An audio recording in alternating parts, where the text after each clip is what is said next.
literally it. So what extra spaces? Maybe is it hiking? Is it seeing like the zoo?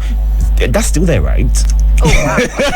Yes, and other things on the side. So what are things that your what's it called, your demography should look out for once they sign up to a tour by you? Okay, so tours are divided into two sessions. So you have the adventure and then you have the activity. Oh, really? Yes. What's the difference? So adventure is mostly sightseeing. So you go to reputable places in Abuja, say the waterfalls, the Summer Dam, the cultural places like Buhari Pottery and all of those places. Then for activity, so you have places where you could go to and play games. You have the VR. You also have there are a number of activity-based tours that are available. So most times you would find that for the younger demography, you have to actually apply a mix of both because they easily get bored. Okay. with just the cultural tours. Right. But for the older people, they're mostly interested, and for the foreigners, they're mostly interested in markets and the cultural. Wait. Hold on. So I could just go around the market and have a good time. Trust me. Really? Amazed. So I was on this tour once with two men from an organization outside of Nigeria.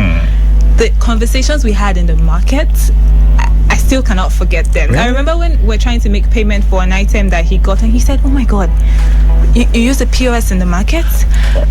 Wait. No. And I said yes, and he was like, "No, that's not possible in my country." Guess where he's from? Where's he from? Germany. Oh, okay. Yes. You can join the conversation right now via the WhatsApp and text line. Ask any questions at all about being a tour guide. 0909-705-4450. That is the WhatsApp and the text number. Ensure you include your name and your location.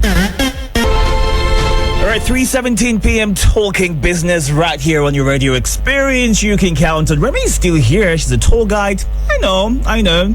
Not a fancy word you like to hear usually, but then this is a thing, okay? And it happens in Abuja, actually. Now, let's talk about being a woman and doing business. It's the International Women's Month, and there's always been the clamor for equality and for women to be respected and treated right.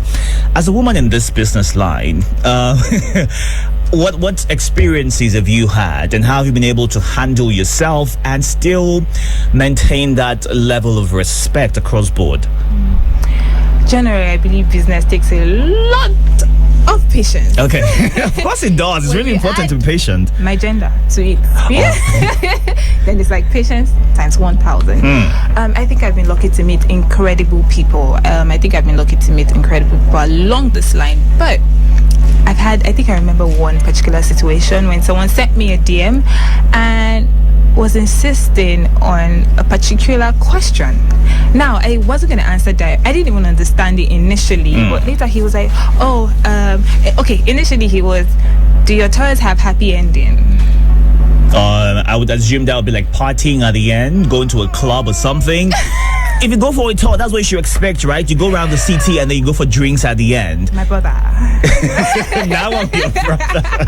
I've just been brother zoned. Look at that. Not the same thing at all. Okay. And so I decided to continue the conversation, hoping that it will come up again. And after answering everything, he then goes, "Oh, I meant what I asked earlier. Do you have happy ending?" I was like, at the end of the tours, people are always happy.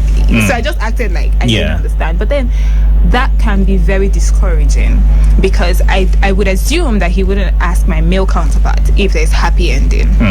Please check your dictionary. I don't want to explain what happy ending is. Go on. But yes, I would believe that he wouldn't ask my male counterpart.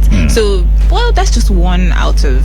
I haven't experienced a lot of bad things. In fact, I've been met with a lot of encouragement. People are surprised, sometimes confused, and then I have to explain. I've met someone who did not understand it genuinely because he just went, "They're tour guys in Nigeria." Really? That sounds strange. I mean, where exactly? Really? I mean, we know that we've got a lot of good sites to visit and see, but then are they maintained enough for you to want to go there? So that's the thing. So what I do as a tour guide is to ensure that you're not just going to see these places. There's also an experience curated around these places. So now, while they might not look all that or say international standard, once you get into it and you have a certain type of experience, aside just looking at it or just seeing it, you tend to forget the imperfection and you dwell on the fact that you're learning, you're here now, so you make the best of it. That's the truth, because if we're going to really promote Nigeria, then we have to do it. Let's talk about women who are doing business and how they have a difficult time compared to the male counterparts in terms of getting things done.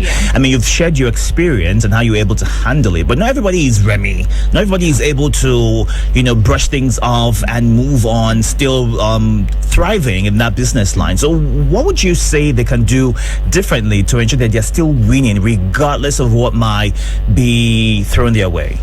So one thing I think that has worked for me is laser focus. Forget about it. You're going to get distractions. You're going to have naysayers. But just what is your goal? What is your focus? What's the end goal? Where are you going to? Where are you coming from? I think these are the things that are important. If you continue focusing on those things and you understand that though I might have had this distraction, though I might have had this all of that, I still will get to where I'm headed to. And that's what's important. Take away all the distractions. Focus on your end goal. How can one get started in being a tour guide? Because there are people out there who have who are yearning to be one, but have no idea how to get started, what training courses to take, if any at all, who to talk to in terms of mentorship, where to even start from. So how would you say, or what would you say is a first step to getting that dream accomplished or achieved? So I'll start by saying that if the person is really interested in getting the academic knowledge, there's actually the National Institute for Hospitality and Tourism. You can take PGD courses for like 6 months, and then you have the basic knowledge of what it is. So there's a course on tour guiding. There's also an association that they can join, the Tourist Guide Association of Nigeria. So people there that have done this for as long as 10-15 years are there to guide you and help you on the journey. So yes, materials are available online.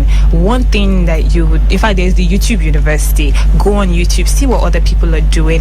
On Instagram, since Instagram is available to almost everybody, go on Instagram. There are numerous tour guides. In fact, there's a platform called the World Licensed Tour Guides. Okay. So you go there, they have live sessions every Thursday. You can listen to what other people are doing in other countries.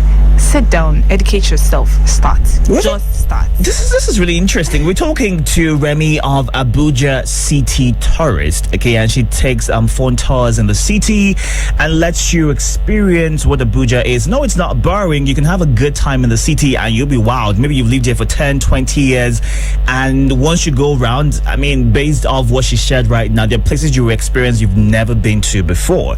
Now, in wrapping this conversation up, what are the next steps for you as a person and as an organization in terms of the year? I mean, there's this pressure to achieve XYZ in the new year. I mean, the year is still pretty fresh. It's just March, eh?